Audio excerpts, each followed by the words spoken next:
you ever felt. Are you listening? Damn.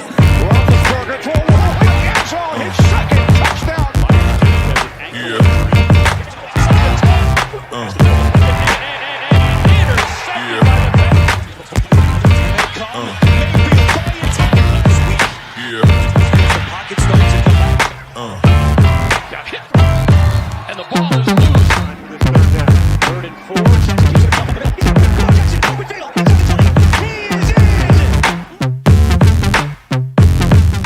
Welcome to another edition of AFC North Talk, and I see the comment section, the live chat is getting spicy. We were just supposed to talk Steelers. We were just supposed to talk Ravens, their respective game. And We'll talk about the Ravens. We'll talk extra about the Ravens. Yeah, and then I think we just forgot there was a which is good for me, technically speaking. Technically. Obviously, the news broke. Roquan Smith to the Ravens for a second and a fifth. Also, the Bears are eating most of the salary. The Ravens are only paying him a little bit over $500,000 for the remaining of the year. The Bears are picking up almost $5 million of that salary.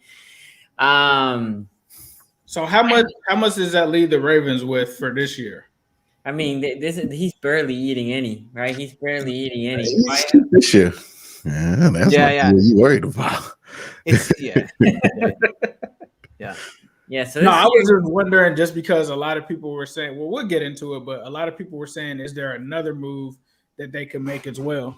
Yeah, I think another move. As long as that team's willing to eat the salary. Well, if you if you want another team to get a salary, obviously you have to pay a little more, right? That's the thing. I think probably the fifth extra there. I think, or maybe it was a third and a fifth, and they said we'll move it to a second and a fifth if third and a fifth, huh? Well, I don't know. I don't know. You want AB? that's what the Steelers got for AB was a third. I mean, that was a great trade by the Steelers. Yes, it was. Yes, it was. That and the third rounder for Martavis. That is a third rounder for Claypool. We'll make it a trifecta. Hey, you know what? Getting out early on a player, underrated. It's underrated. Yeah. Trent Richardson, it's underrated. Everybody's mad at you when you do it, but you usually be right. You know what I mean? Like getting out early, Chase Claypool, I would get out early on that. You should have got out that last year. Yeah, you know what I mean? Can argue, man. Yeah. But but you move to the slot and you give it a shot. But Sonny, what do you think about the deal? Like, okay, so you are the Ravens fan here, right? I mean, you are the one watching the scene in and out, dissecting, right? So I think all of us were pretty much shocked when we saw the news of, Roquan Smith to the Ravens was not exactly the tweet I was prepared to read this afternoon. No. So what are your thoughts, both from a how much they gave up, right? The value of the deal, but then also what does this do for the Ravens and their defense? For value, let me say value first. I think one of you guys said, it might have been you, Tony, that they can get a third back if they let him go. And I think that is probably his calculation. Yes, it might be in a year, not this year, than the following. But I mean, that's how the Ravens do, especially Eric DeCosta. And you know how critical I've been to Eric DeCosta, but he versus Austin Houston, the one thing he has, Austin was very reluctant to do trades, right? That was the one thing. Eric DeCosta is more willing to do trade, right? For certain positions, I agree, especially on defense. Yes, because think about the positions that he has traded for. Oh yeah, Calais. I mean, they do that. They trade for defensive players. Marcus Peters, now Roquan Smith, and I know there's one more that I'm blanking on. Right, so they had done trades for defense. Justin Houston wasn't a trade, was it? No. I think they signed him, right? Yeah, that's right. Eric, no, he was also signed. Both of those were signed. I think I'm blanking one. Anyway, so I was surprised. I'm not going to lie. The Ravens have been trying to get another middle linebacker, which tells you a lot why they think about Patrick Queen. Now, the one thing that will be very interesting for me is will Roquan stay or not? And it's because of the mic, right? The Ravens don't move their mic. It's Chuck Clark. It's always odd that Chuck Clark has been the mic. He's the safety. The question is, if Roquan Smith stays in this team, will he eventually get the mic, right? That's a big if. Now, two things can be true. I know a lot of people want, there's only one thing. No, two things can be true. Do I like the trade? Yes. Where were the Ravens struggling? run defense, right?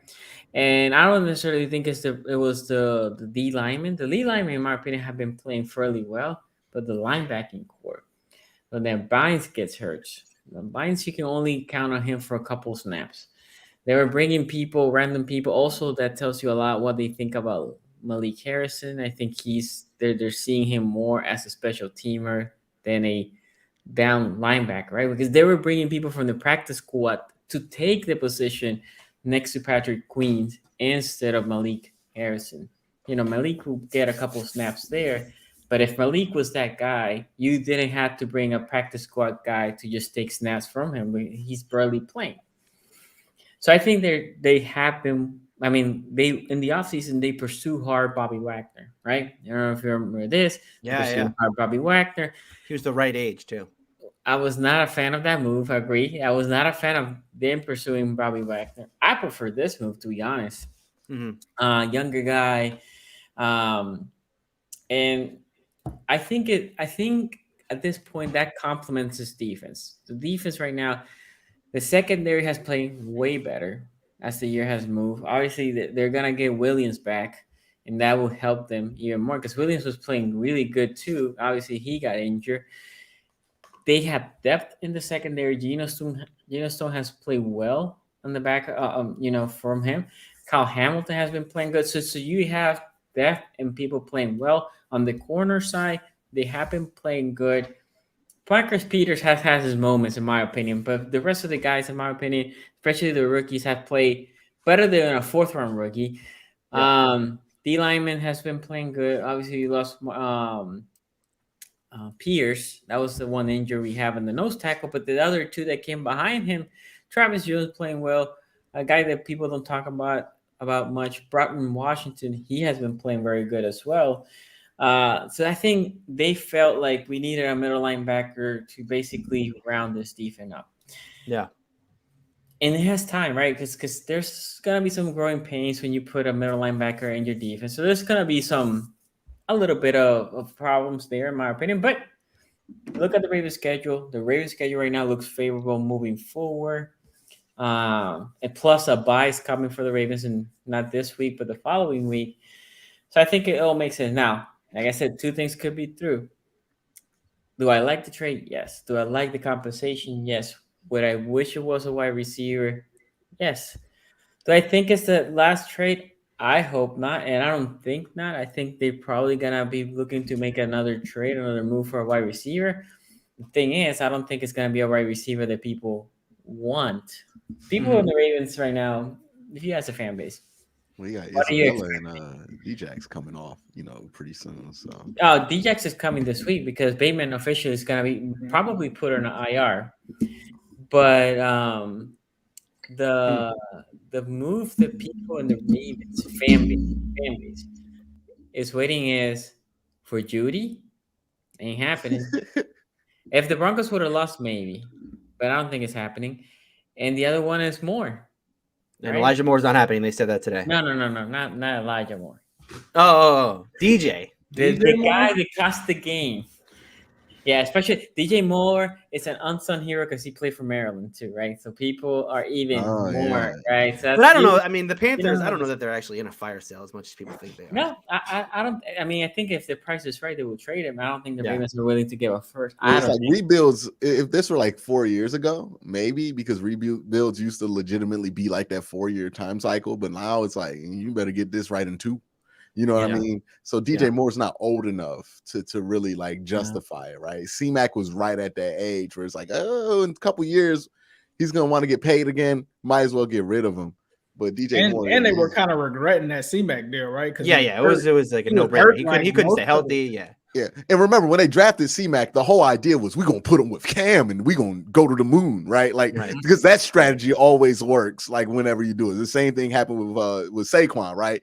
And it just, at the point that he got traded, he had served his purpose in Carolina. Cam had been retired. Well, he's not retired, but he's basically retired. Wow. Yeah.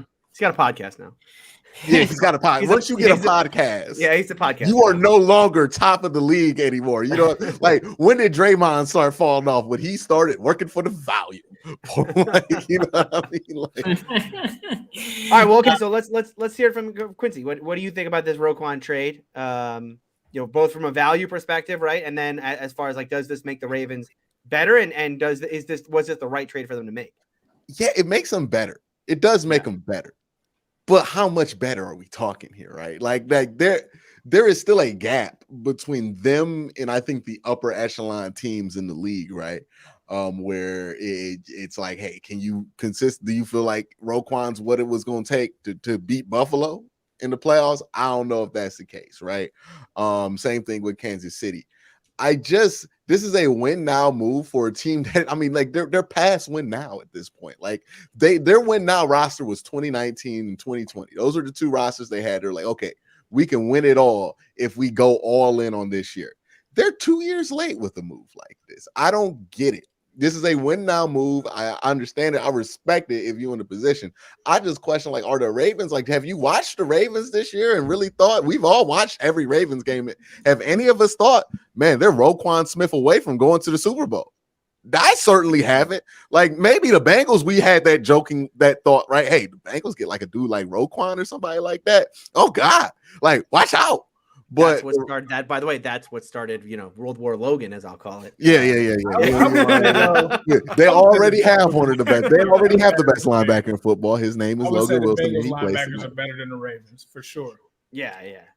I mean, I was directionally correct, though. I did say an AFC North team should trade for Roquan Smith. That was directionally correct. Yeah, and look, I understand Raven fans are not going to be happy with me. They're going to be mad, think I'm a hater because, like, oh, yeah, you excited about Roquan? And yeah, you're right to be excited about Roquan. He's going to be a good player, all this stuff.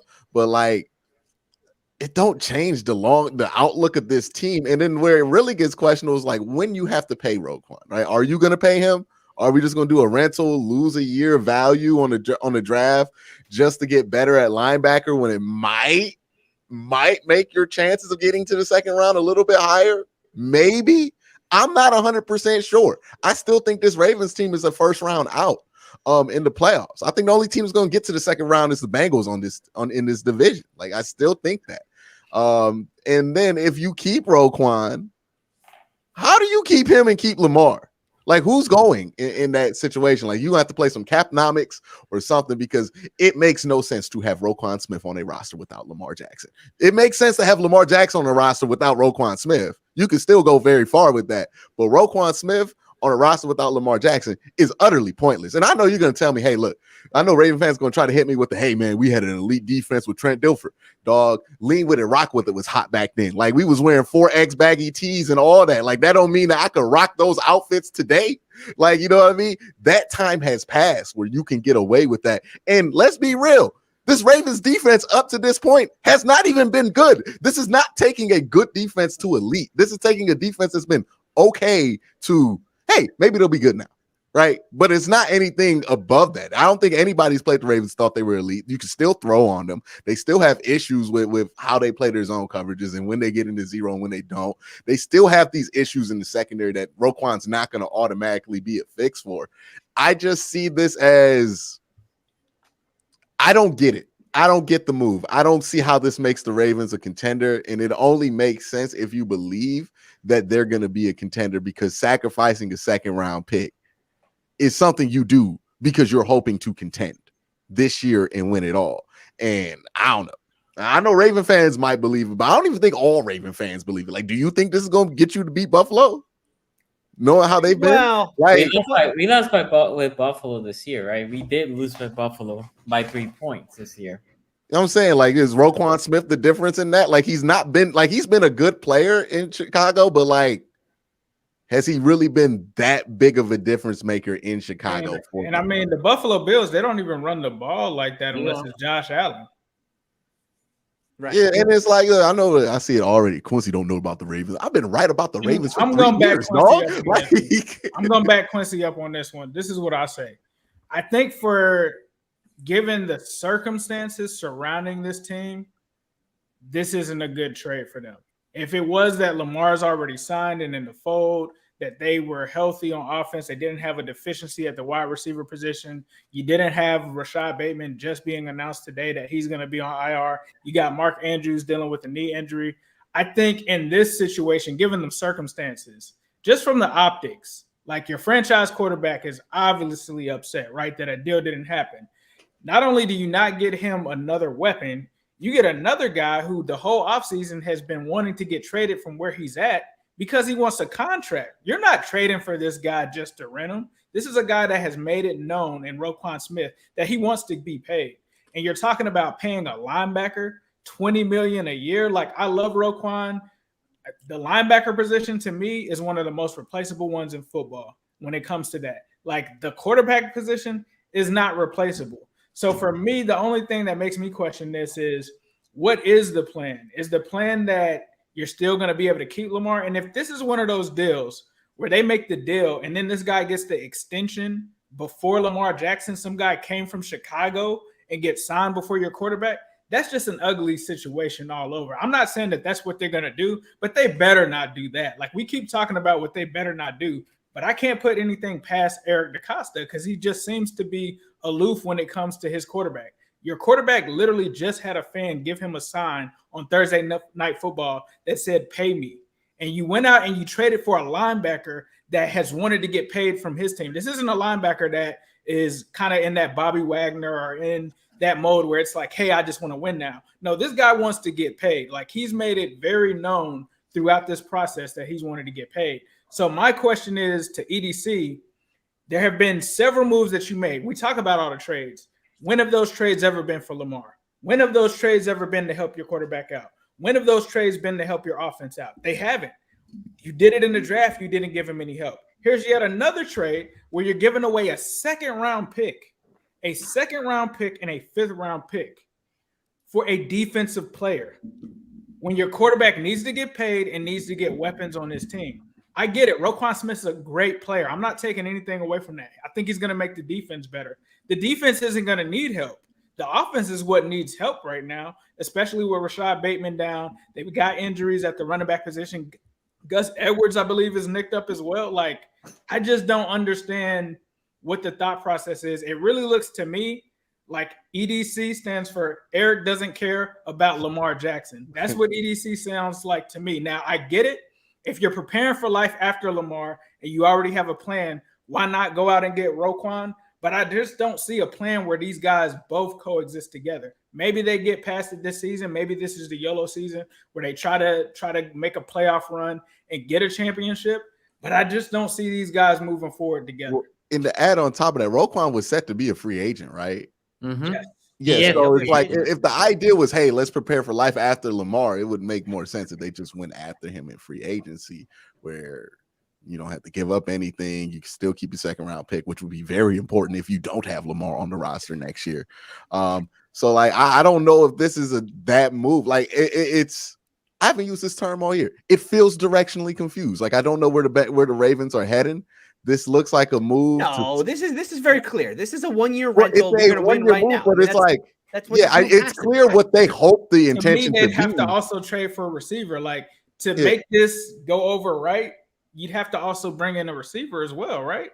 I just don't think. They still might, and I don't. I mean, I think the whole like, hey, they made this move is bad because they didn't do another thing, right? I mean, look, in a vacuum, okay, erase everything else. I think this is a great move for the Ravens because at the end of the day, you have no idea if Lamar Jackson is going to be here in a year. I mean, you look, we may be entering into a situation, and DeCosta is going to know more than any of us about how close or how far away those two guys, but the Ravens and Lamar Jackson are. So he's thinking, I got 1 year right now to win a Super Bowl, and then we're done. Like we might just be like back into quarterback mode. Who the hell knows? But we talked about this and how weird that Lamar situation is going to get in the offseason when they franchised him and they go through that whole deal. I mean, good luck. So, yeah, I mean, look, do I think this team could have used wide receiver? Sure, but that's a different conversation. Roquan Smith is immediately going to make this defense much, much better. I mean, this is a true playmaker in the middle of the field. This is a guy who is top 5 in like every statistical category for a linebacker. Tackles, stops, completion percentage against, pass rating against, interceptions, right? This is a guy who's going to come into that defense and immediately make an impact. I don't know that this makes them a contender in the AFC, but as someone once said on I think it was Nate Tice, someone wrote into Nate Tice's show, we're all just NPCs and all of our games are just simulated games in Josh Allen's career mode this year, right? And at the end of the day, like the Bills are really, really, really good. And I'm not sure that there's anything that any team could do right now to really compete with what is, what looks like a juggernaut over there in Buffalo. But at the end of the day, I mean, a deal like Roquan, where at the end they're giving up a 2nd-round pick to get a 3rd-round pick 2 years from now. That's okay. Yeah, I mean, that's not great value, but you're getting a 1-year rental of one of the best defensive players in football at a position of need for the Ravens. I mean, middle linebacker, we've talked about Patrick Queen, the problem there. Look, the thing about Patrick Queen, you're going to put likely Roquan and Patrick Queen next to each other, and you're going to have the Terrell Edmonds effect. All the things that you hated about Patrick Queen are going to go away because you're not going to expect those things anymore because you got this guy Roquan who's going to take all that away from Patrick Queen. Now you can use Patrick Queen in the way you should, which is see ball, get ball. But for 13 games, that's the point, though. It doesn't make sense. Yeah, because you're all in. In the short term, like the rental it makes thing. I get what you're saying, and nobody's denying that. I don't get the rental thing because it's like, yeah, you get 13 games, but if you get a 2nd-round pick, you got him for 5 years. Like, and let's say it's someone like I don't want him for 5 years. 5 years. Let's say it's someone that's actually good. If you're going to trade a 2nd-round pick, you better extend him, in my opinion. Well, it's just like my main point is like, if this is a rental, it is a rental that like the player is good. He will make your defense better. Yeah. I just don't think that's what was holding the Ravens back from being the team that can be a Super Bowl contender this year. That's all I'm saying is like, yeah, he does make your defense better, but like, was that really what we were saying that was like felt like hell was holding the Ravens back this year? Is that why they weren't like? I don't know. Would you be more worried, Q, if they got DJ Moore or if they got Roquan? If they got DJ Moore, it would be like, and they still could get DJ Moore technically, right? They still could. It could happen, but also, I could get rich off of crypto and get like $10 billion too. Like, you know what I mean? Like everything is on the table technically.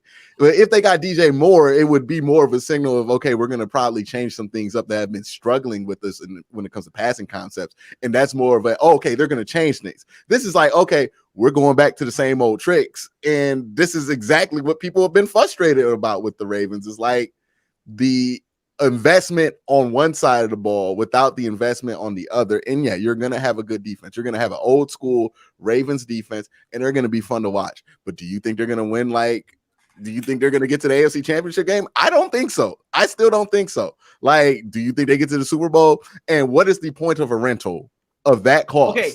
If you don't, wait. What's the point of a rental of that cost if ultimately it takes you maybe one game further than you might have gone without it, and that's still not the Super Bowl? I don't understand that equation to it of if that makes sense. If you win the Super Bowl and Roquan's MVP, yeah, it makes sense. I'm an idiot for saying this trade's a bad idea, but that's the thesis of the trade, right? This is the Von Miller trade from a year ago. I mean, it's the same thesis, right? The Rams literally rented the 2nd and 3rd round pick for Von Miller, right? Now, was that a good trade in the long term of that team? Hell no. No, but they were much better. The Rams were much better than the Ravens at this point. Listen, I can't argue the idea that the Ravens are going to win the Super Bowl now. But if Lamar Jackson's gone in 6 months, is this a bad trade? And we're talking about a Rams team that had everything offensively. Last year. I would say yes, depending on who the quarterback is, because I'm going to get into that later in the show. Like, we're doing all of this investment in defense in an era where they're showing you that quarterback is the most important position in football, no matter how you cut it. Like, it's the most important position. You talk about Josh Allen, you talk about Pat Mahomes, you talk about Joe Burrow. They're literally showing you that quarterback is the most important position. So it doesn't matter who you have on defense next year. If the quarterback isn't Lamar Jackson, it won't matter to me. Right, but look, if Lamar is gone in a year, at least they went all in. Like, at least they can make the argument like, look, we tried, we went all in this year, right? Because the idea that, hey, we could go out and get a DJ Moore. Who knows? Is DJ Moore available? Can they get a DJ Moore? But they could get a Roquan. Like they could get Roquan for a 2nd round pick. Yeah, but Tony, how far do you think the Ravens are going to go this year? I think they probably lose in the divisional round. Yeah, I mean, I'm with you on they probably lose in the divisional round. Yeah, but look, I would have said that to you. Look, I would have said that to you a week ago too, right? I don't. That's what I'm saying. It didn't even change anything. I don't think it moves the needle for them. It didn't even change anything. They got better. But it's like, did they move the needle in any concernable way that justifies the price? No, because the AFC is too good. The AFC is too good. But at the end of the day, if I'm a Ravens fan today, I want to do as much as I can to win right now, because if I don't have Lamar in 6 months, none of this matters, right? None of it matters. That's your own fault. You should have had Lamar locked up 2 years ago. Like this move makes sense if you had Lamar in the contract. It makes 100% sense. I'm not saying anything but good things about it. But the situation you are in, it makes this a very questionable move because it's like you're like, is this a move for the future? Or is this a move for right now? Because right now you're not good enough for this to make sense. And for the future, you don't have the best piece locked up for this to make sense. So that's where I'm at with it. I have a question for y'all. So you're saying, this is a legit question. You said the Ravens cannot be in a playoff. I know Tony will tell me the Bills are like the best team in the league, correct? Yeah, I think Buffalo is like head and shoulders above them. Okay, so if you bring from there down, you're saying the Ravens cannot beat anybody in that second round. No, I'm not saying they can't, but I'm saying like my thought was, the question was, do you think the Ravens are going to get to the championship game? My but they could. Yeah, of course. Yeah, right. That's why you make this trade. Yes, I agree. Yeah, right. And I guess I'm for the trade. I'm not against. No, I know. I'm more. I guess I'm talking to Q&As. Who the AFC all teams have looked like they have struggled this year at any given point. The Chiefs, man. The Chiefs have not looked like they struggled. What? They didn't lose to the Colts? They look horrible against the Colts. They have been up and down as well. Hey, I heard that the Chiefs weren't. They had a down playoffs this year. I heard that them losing Tyreek Hill was really gonna throw them off. I mean, the Chiefs look right there. They lost by what, 4 to the Bills? So Sonny, you're saying like, and I'm asking you this. I'm not trying to ask you this in bad faith, but you're saying I want to know your percentage. If the Ravens played the Bills in the second round in Buffalo, how you feeling about that in the playoffs? I think they're a slightly better team, but I don't think we don't have a chance to beat them. We played against Buffalo 2 years ago, and the game was tied throughout the game. This year we play in Baltimore. We lost by 3, right? Okay. I mean, like, if that's where you are with this Ravens team, then that makes sense. But I'm a little bit lower on them than you. I don't like also people saying like, oh, the Chiefs lost to insert this team here. The Chiefs lost to the Titans last year. They got blown out.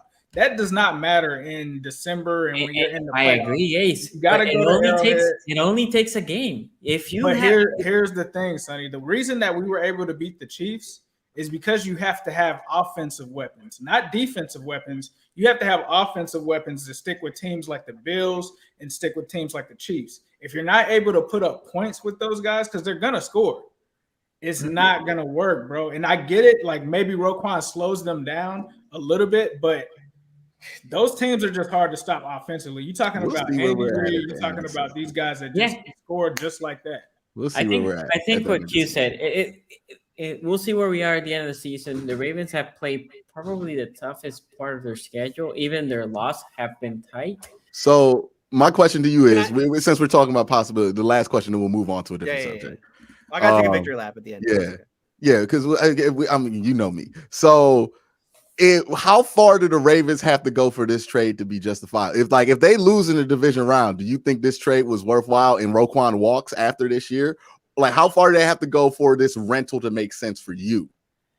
So I think we'll see if they make any other moves, right? But definitely if they lose the first round, you think, okay, this was a wasted trade.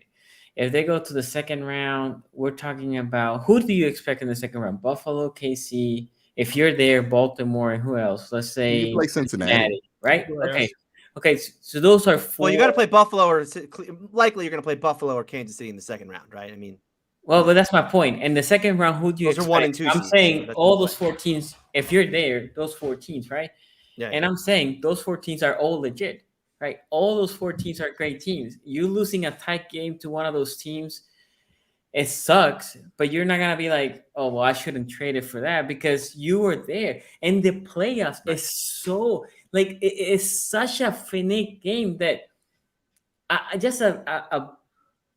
something stupid can just change the outcome, right? Mm-hmm. We have seen bad teams. We literally have seen teams 7 and 9 go to on the road, or I guess a good team, and beat them. Because in the playoff, if the other team has one bad game, that's it. You're talking about the Chiefs. I'm with you, Sonny. But- We have but- seen but this very is the recently. thing, We have bro. seen You some can- bad you teams can make the talk Super about Bowl the very Bengals. recently. I think Okay, since the all right. Bengals beat the Chiefs, everybody's acting like it's not No, but hard to beat the I Chiefs. haven't even Hold talked on, about the hold on, Bengals. hold on, Hey, hold what are on, you hold talking on. about? When I talk Hold to on. Chiefs fans, they said that this is the Lamar Hunt Invitational because they have hosted the AFC Championship that's for fine. so many years. So to just write the Chiefs off like they're not going to be there. Who It's just is writing the crazy to Chiefs me. off? Oh my God! Hey, Okay. I'm writing Well, the Chiefs off. well, All I'm saying is, in the playoffs, it takes one play. The Bills can be the greatest team. The Bills Okay. can go 16-1. No, don't lose any more games, right? Right. And they can go in their first game against whoever. I'm not even saying the Ravens. They can go against This whoever happened is their before, match. man. The team And they has can gone lose. undefeated for See, the rest of the regular Quincy, you season. played at the this Chiefs in point. the playoffs But before, right? You've seen them in the playoffs, right? Hey, Tony, you've seen the Chiefs in the playoffs, right? Okay. Oh, yeah, there- Well, making sure. Yeah. ultimately, okay, we'll go ahead. have to see what happens of this Roquan trade. Battle lines have been drawn. Victory laps will be ran on this show, no matter I got what. one. Can I do one victory lap real quick? What's the victory lap? PQ. Pat Queen? Who knows? He might win. Just want to tell Ravens fans, like, Okay, we have a couple super chats, and then Nice. we're gonna go to paying some bills. Logan Wilson has Yeah. BD. Sorry, go. dethroned. Don't do that. We just Fire got- up Twitter space. The ranking inside linebackers. No. Man, Hey, my dog back tonight. Let's see. Eric Oh, boy. DaCosta got tired of people calling him overrated. I'll still call him overrated. That's just me. I've been leading that march. I love, Browns like, going when you make a trade before we even know if it works out, people are like, yeah, people called him overrated. Like, we don't even know if this shit worked, but it's just like GM like rating is like very hilarious at times. New scheme, I would. First. Well, we won't get. Because you know how we be getting like whatever the draft. Oh, they drafted 3 guys I like. Let's go. Y'all was. And then we do a victory lap. We don't even know if no players good, but it's just what it is. Mhm. Browns going to win, by the way. We gonna hope see, so. my boy. We gonna What are the odds Bengals even call about Chubb? The Bengals are calling about Chubb. Yeah, I mean, Nah. Kareem Hunt is Bradley available Chubb? according to. No. The see. We Denver- are not paying Denver 2 Chubb. running backs. No. No. He got to be talking about Bradley. Oh, Chubb. Bradley Bradley Chubb. Yes. Oh, This is okay. Can we? This is like when people used to write in with AB. We used to Bradley write Chubb. AB all the It's time. the only This is Chubb good. available right now, You though. gotta no. I Sorry, think- I I'm talking mean, about I AFC don't- North football here. from what I've heard the price is high. Y'all know how Mike Brown feels about his draft picks. If they high, if that's what they A want, minimal Mike of Brown first is- round. That's what I heard. A minimal. Yeah, of- that's not no. They're not gonna do that. For Bradley First round Chubb. for Bradley Yeah, for That's Bradley crazy. Chubb. That's it. Good luck. Especially when they drafted somebody in the second round who's better than him. Tony, how do you think we get back to 13 wins? I'll go back to a line I used so Draft well a Bryce year ago, Young. and now I'm going to use it against myself. Go play Madden, dog. Like, it's going to be a minute. Great game, improvements for both teams in Tampa Bay. And And Tom Brady. Okay. Great game. Yeah, I don't get that tweet. I don't think there was any improvement for Yeah, Tom I Brady. didn't in that walk game. away from that game I being get like, it. oh boy, Yeah, no, Tom I didn't. improved. Yeah, I didn't. We'll talk about that game very soon. Playing the review here says shout out to Q for starting up the Cavs burner. Yep, I'm doing 3 channels. I'm tired, but I'm doing it. I You love gotta get the Ravens. wrestling channel going again. Nah, the rest of the channel has been turned into the Cavs channel. I am Okay, maxed all out right. on channels. I am All doing right, all right, I'm all right, maxed out. All right. The Ravens. I love the Ravens the most when they have when they have great D. Is that it? Ooh, okay. Whew. Yeah, phrasing on that That, one. Yeah, That's yeah. that's a gold That's a little mine phrase. right There's a there. phrasing. There's phrasing on that one. Yep. Good yep, thing we ain't doing yep. this show 10 years ago. You know what I mean? Woo, Roverstone. Yeah, That's the too big much cause. going for that. Ravens fan about to blow up Q's mention. They always do. Me And you and know you, what, Raven brother. fans? Look, in 3 months, y'all gonna be saying I was right, just like y'all did about the contracts. I'm used to this cycle with Raven fans. I don't know why y'all don't listen to me. I was the first one to tell y'all Eric DaCosta was overrated. Now y'all on that. Okay. First one to tell you that Greg Roman offense was limiting Lamar Jackson as a passer. Now y'all on that take. First one to tell you that this contract should have been done earlier. Y'all was on my ass about that one. I don't forget that. Now y'all on that with me, huh? I'm just saying, at some point, you might accept that I'm not just saying stuff out of spite, and that I might be seeing stuff with the Ravens. And I'm like, I don't know about that one, dog. I don't know. Have I been wrong? Of course. I thought Kyler Murray was better than Lamar Jackson the year he won the MVP. I have wrong takes, but I'm just saying it ain't like I'm shooting 20% out here. Like it's at least 50-50.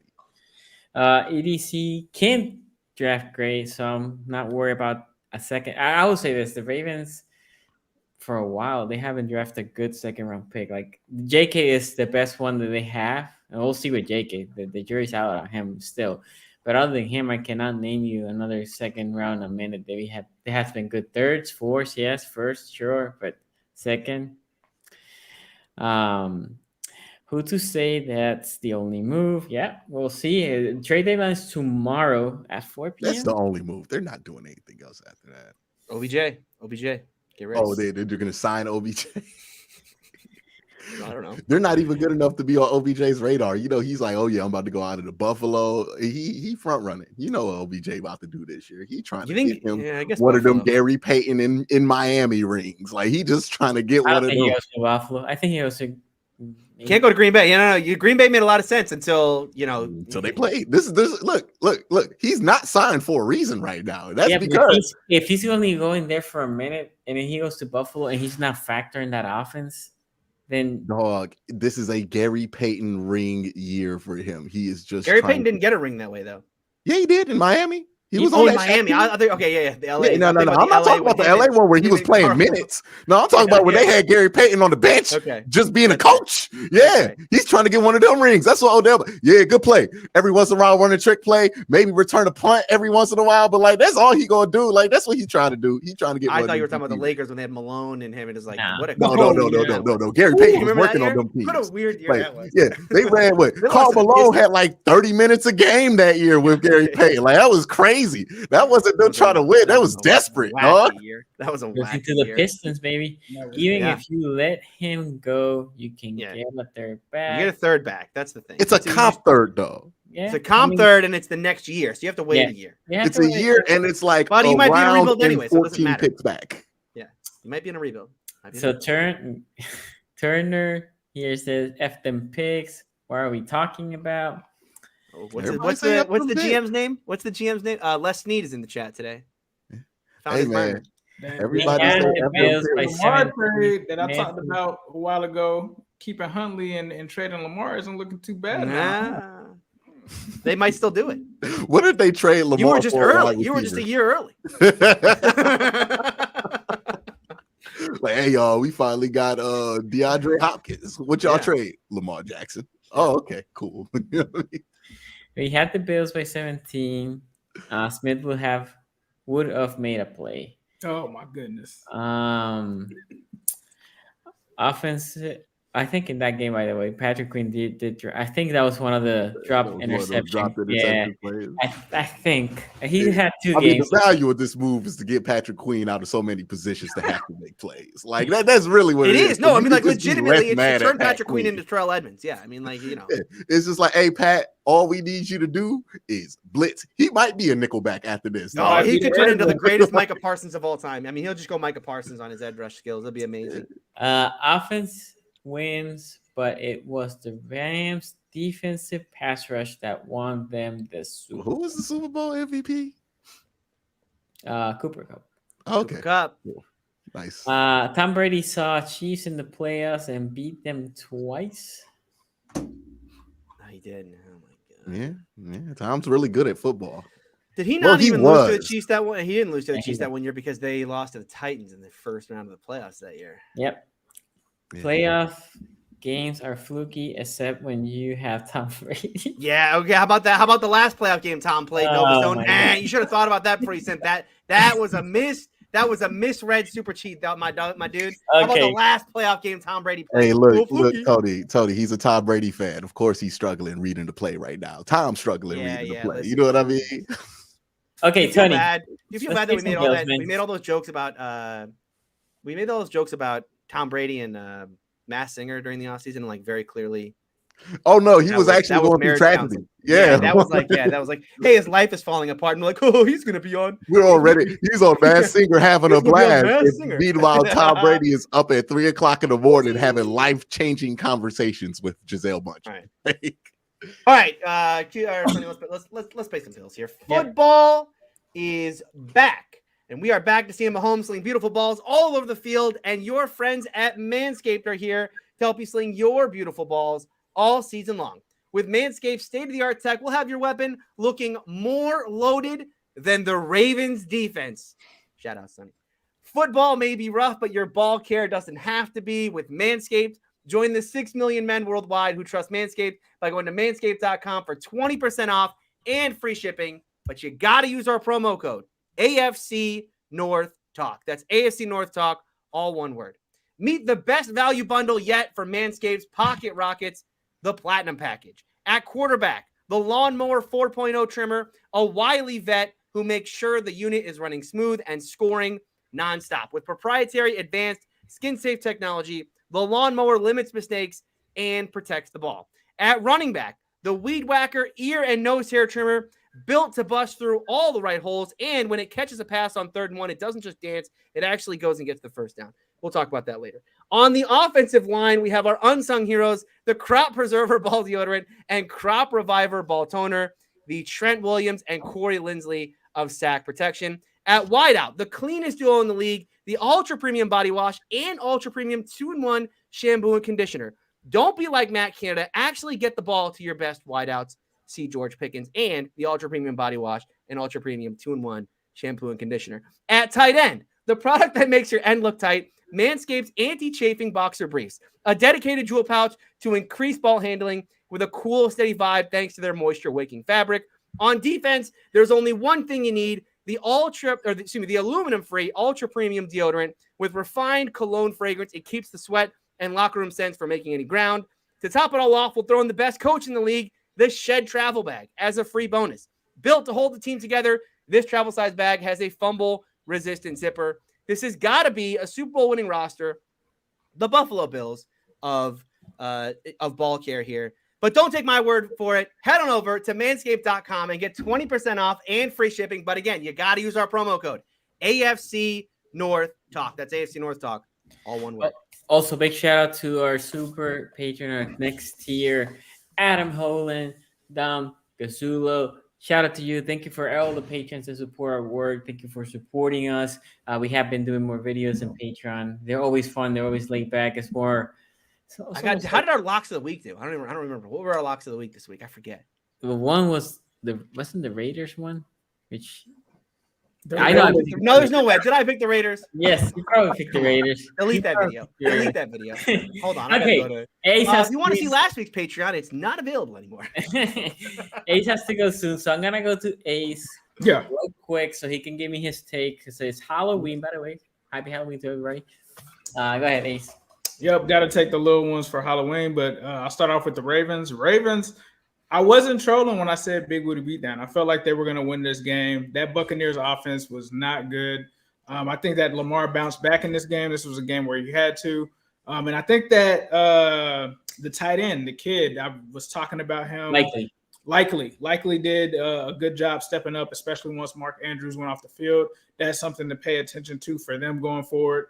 Got out there and got a win. So I think they did what they needed to do in this game because that's probably one of their hardest matchups that they'll face in this stretch of games where it's going to get a little light for them on the schedule. So they went out and got that win. So props to them for doing that.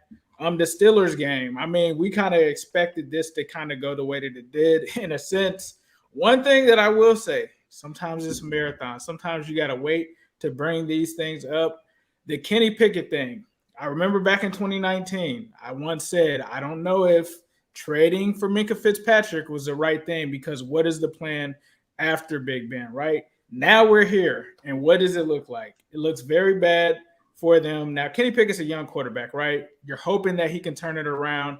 It's not really looking good so far, though, because when you look at it, it's like, yeah, you can have Minkah, you can have this great defense, but if you don't have a quarterback in this league that's able to make plays and do things, then it's kind of hard to move forward. The one thing that's ironic about this, right?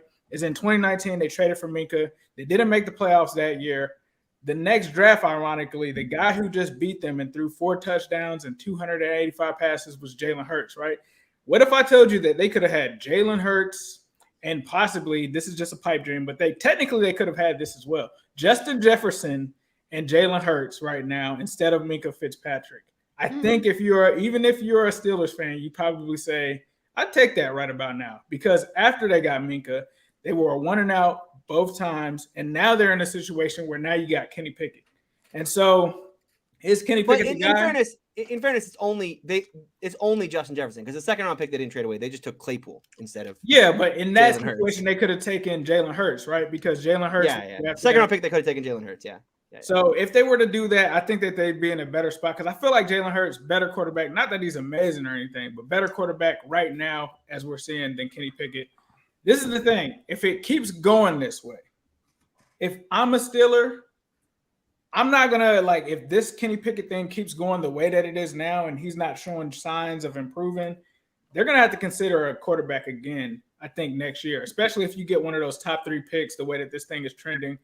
So we'll have to see for that. The other thing, though, is I thought that they did show some signs of life early in this game. But as soon as this one got away from him, it was a little bit of a track meet from Philadelphia. I don't know. Was that that wasn't James Pierre? I think that was No. James Pierre came in the second half. Yeah, that was a kilo. That was good old Akilo. That was a good old Akilo. Akilo Weatherspoon. My goodness, AJ Brown is just that guy. This was the first time I actually got to really watch the Eagles for a game. They are a good football team. I actually thought that they would run a little bit more. But from their side, the Steelers, they've got to figure out a way. Like the fact that Chase Claypool was the only guy to throw a touchdown in this game, that cannot be it going forward. It could be a long season for the Steelers, but maybe there's some games that Kenny can start to turn it around. But if not, I definitely think that you got to think about considering taking one of the top guys, especially in a talented quarterback class moving forward. So Steelers, it's good. I didn't think it was going to be this bad. I thought this team would probably win 6-7 games. The way that they're looking right now, I don't have the schedule in front of me, but it does not look good for this team moving forward. So we'll see where they end at the season. I think the Ravens are on the come up. Obviously, tonight is a big game, hoping that we pull that one out. You cannot drop this one to the Browns, bro. Like, the Browns are desperate right now. We always playing them, Quincy, when it's a desperation game, and it hasn't rolled in our favor. I'm just hoping things switch this Halloween. But happy Halloween to everybody. I'm gonna go ahead and get up out of here. Bengals and actually win that. That would be a nightmare if we lost to the Browns on Halloween. Enjoy your time with your kids, bro. All right, fellas. Have a good night. Okay. With that being said, let's go step back a little bit and talk about. Well, we have 2 super chats, Tony. Let me get that, and then I'm gonna put you in the Steelers. I respect Nova, man. Cool. We're talking about the Steelers. Hey, All right, guys. I also got to run. I don't have kids, but I just gonna. No, you're going trick or treating, right? Yeah. Exactly. I need some joy in my life, so I'm gonna go do literally anything else. Honestly, that doesn't sound too bad. It would be nice to think the Browns are always going to the Super Bowl. We have here Tom Brady brought them back and would have won an OT. That's for Tony's comment. Brought them back? They were ahead. They were ahead. No. He's talking about against the Rams in that playoff. You said like, oh, look how they. Okay. They were losing. Yeah. Well, his first 3. Well, okay, he brought them back. I mean, the Rams fumbled 9,000 times in that game. So unless he did some kind of Jedi mind trick to fumble the ball. I mean, my God. Tom Brady had really nothing to do with that. It was really just he made a nice pass to Mike Evans down the sideline, but otherwise, that was all the Rams doing themselves. He also said 9 rings in 20 years doesn't seem like a delusional to me. I didn't say. Somebody in chat said it. Tony, thoughts of Kenny calling out the. He didn't call the offense. He called out specifically all the penalties that this offense gets, which is it's insane. It's crazy. It is insane, isn't it? I'm watching them. It is insane. Hold on, wait. Did we get Dog Pound backers super chat up here? Kenny calling out the offense. Yeah, we just did that one. No. I respect Nova. Yeah. Yeah. That was the first one we got. Yeah. Yeah. That was first before Tony talked. But I was watching this. This is the game that I got to watch, right? Like live. So This was your yeah, because it was Romo and Nance calling this one. Yeah, so I got that. The A squad. Gotta give the Steelers. And I actually got to watch a little bit of Cowboys and Bears, right? But I'm watching it. I messaged you, Tony, because got more competitive contested touchdown pass that they threw. Minka was there. The Minka one? Minka was there, and he's like, I'm just gonna wait for here, like it's a punt, right? It was it was so routine. There was the room I'm watching the game with. There's a whole bunch of Steelers fans everywhere.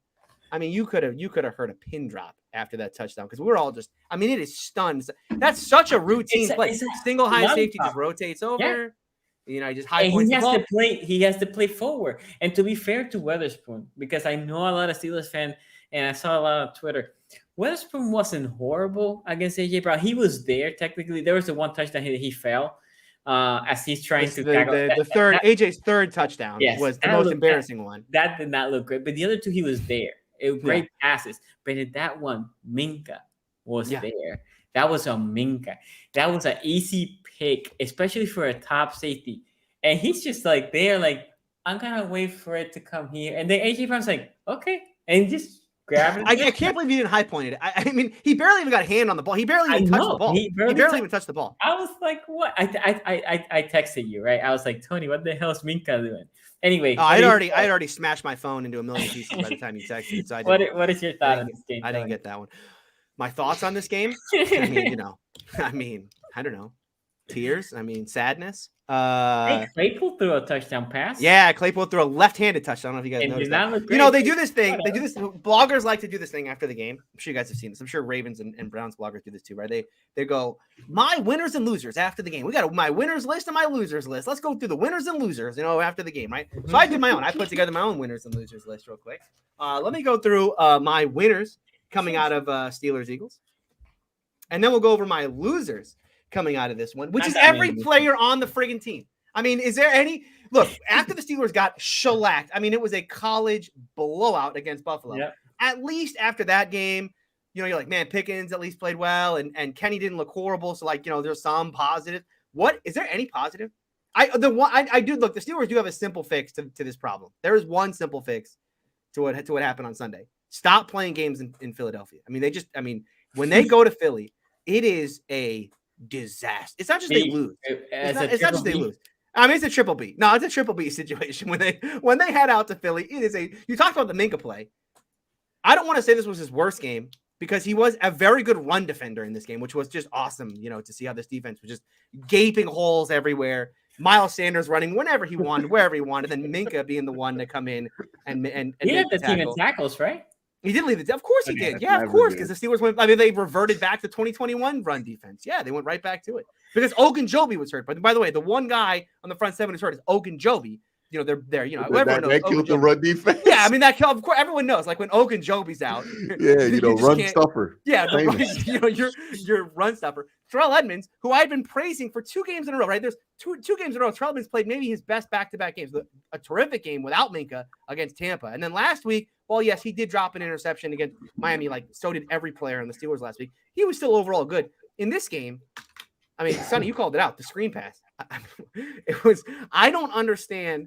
Minka or Edmonds must have been hearing the theme music, in his head, like in a movie. Where's the home? I'm gonna get a pick. I'm gonna blow this play up right now. And as soon as Jalen faked it and went deep, it's just okay. That's another easy touchdown for him.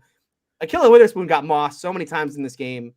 And by the way, that was all in the first half. He got benched at halftime. Okay. Yeah. And I tweeted it during the game because they called AJ Brown for taunting. Do you think Dog, was that the one where he pointed at both him and Miko on the ground? I said duck goose? Yes. I tweeted, I said, listen, it's not taunting if it's true. Okay. And AJ Brown was right. That was a soft taunting though. That was a soft taunting penalty. Like all he did was point at them. That's like but that was disrespect. He had him on the ground. I knew what was going on there. All right. But he was right. When you catch 3 touchdowns like that in the first half and you're just mossing dudes left and right. But the other the game was close. You know what I mean? My point also is why is Minka he was the only one in that half? I think AJ Hurts had like 200 whatever yards, and 100 and something was to AJ Brown. You're playing single high. I would have thought Minka. Okay, that's where AJ Brown. As soon as he sees AJ Brown just running the go route, roll that way. He just moved when the ball was starting to be thrown. I And don't know, I haven't watched the defensive all 22. I haven't watched the defensive all 22 yet. I haven't watched the offensive all 22, and it's You look late. You don't want to watch that, Tony. You don't I don't wanna- want. I mean, listen. I already didn't want to watch the offensive all 22, but I did, and I got nothing good to say there either. Najee Harris, was this Najee Harris's worst game? Okay, I keep saying it. It actually was not his worst game because technically speaking, after he had maybe the worst play I've ever seen a Steeler player make ever, which is 3rd and 1. He catches a play it's 3rd and 3. He catches a play out in open space. It's him and one other guy, okay? And he just decides to break out some dance moves. I mean, he just goes like full DDR on that one. He just decides like he's just and we're gonna get no yard. I mean, unbelievable. The Laffy Taffy out there. It is unbelievable play. And I think that seems to you that he has no confidence because he's a big dude. You would think he lower his pad, go straight, right? Someone said he's not a shifty guy. Someone said it's a bad joke, but someone said like he has like body dysmorphia, like he doesn't understand what body he's in or whatever. Like he thinks he's a small guy in a big person's body. Claypool too. You had 2 of those. Yeah, exactly. Well, the Steelers have a type. No, but okay. Now in Najee's defense, he did. I don't know if you guys know this. He averaged 8 yards per carry after that play. Like that clearly lit a fire in him. Like he saw it on the jumbotron and was like, "Oh my, did I just do that?" And then just from that point forward, he averaged 8 yards a carry. So, I mean, you were down pretty. Yeah, listen, I mean, he ran hard. I mean, like, it wasn't like they were playing to run hard. Exactly. They were probably clouding. Like Jalen Warren had like, I don't know, 9 yards a carry or something. Wait, Tony, he got 8 rushes for 32 yards. Yeah, but he had 4 carries for -1 at that point in the game. Oh, I see. Yeah. He had 4 for -1, and then from there he averaged 8 yards a carry on the next 4 carries. So, credit to him for that, I guess. Kenny was, oh my God, so bad. I mean, this was the first game where like front to back, it was all bad. I mean, they had the one drive where you're like, all right, that was cute. But even still, my goodness. So Kenny does this thing. He did it back in college, and he's starting to do it more and more. I think the more comfortable or uncomfortable, however you want to put it, in the pros that he gets, the more he kind of reverts back to this idea of he wants to bail out of pockets, just no matter what. Clean, dirty, doesn't matter. I'm bailing out of here. See ya.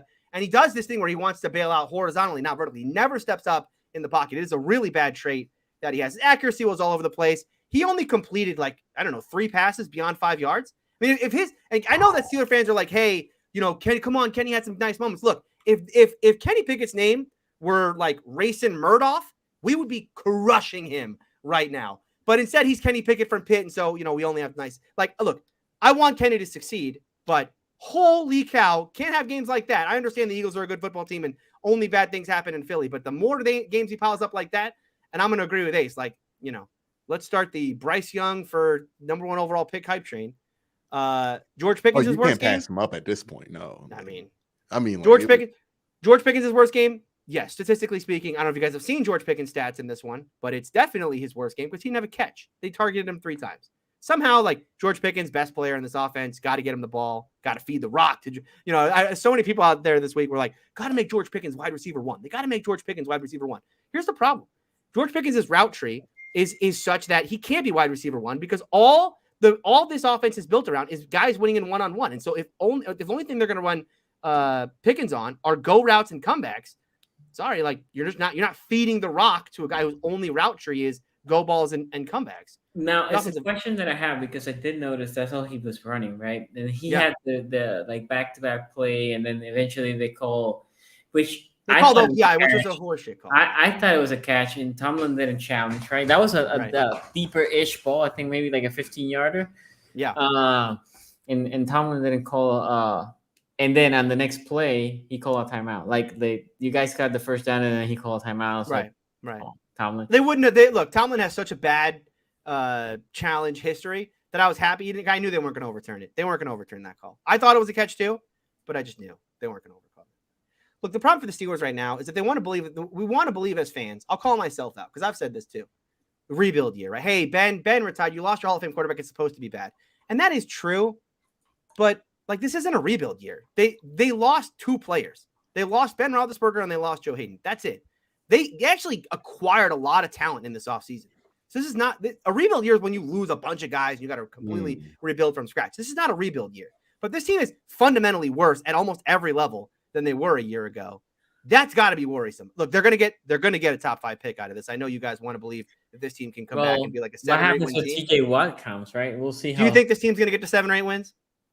I don't know, Tony. I killed them last year. I thought last year they were done, and then they made. Someone tweeted me. He's like, Tony, you might be like the Steelers might be the worst team in the league. I'm like, yeah, no shit. Look at their record. They have the second worst record in the league right now. I mean, they would have now we have the number 3 overall pick right now. No wonder they're the worst team in the league. I mean, the Steelers are real bad. There are winnable games coming up, but there are no W's coming up for the Steelers. They have all their winnable games are on the road. Indy on the road, Atlanta on the road, Carolina on the road. So like maybe they win those games, but even if they win all 3 of those, that's 5. The 5th pick 5 wins last year would have got you the 6th pick in the draft. So the Steelers are looking at top 10 and probably top 5 right now. And I don't, people are like, hey, how do they, what's the quick fix? There is no quick fix. Even firing Matt Canada is not a quick fix. You're not changing the scheme of the offense during the bye week. Maybe you change the play caller, but again, what is that? What are you really changing? Do you really think the problem with this is that, Matt Canada's calling the wrong plays, or is this offense fundamentally poorly designed? When you have 2 wins and the end of week 8, there's no such thing as a quick fix. There's no quick fix that exists in your team. Correct. Like there's no quick fix. You just kind of stink. And then going back to Ace's point, right? He's like, oh, you built this thing around a great defense and whatnot. Show me the great defense, because they've had some nice performances this year. And I get they don't have TJ. And I mean, if TJ comes back and this defense turns around, give TJ. I mean, TJ should every player on that defense should be giving a portion of their salary to TJ Watt for how great he is. Because this defense is not great. They're not even close to great. I don't even know that they're average without TJ. But you have Highsmith there. You have Highsmith. Q, what do you think about this game, man?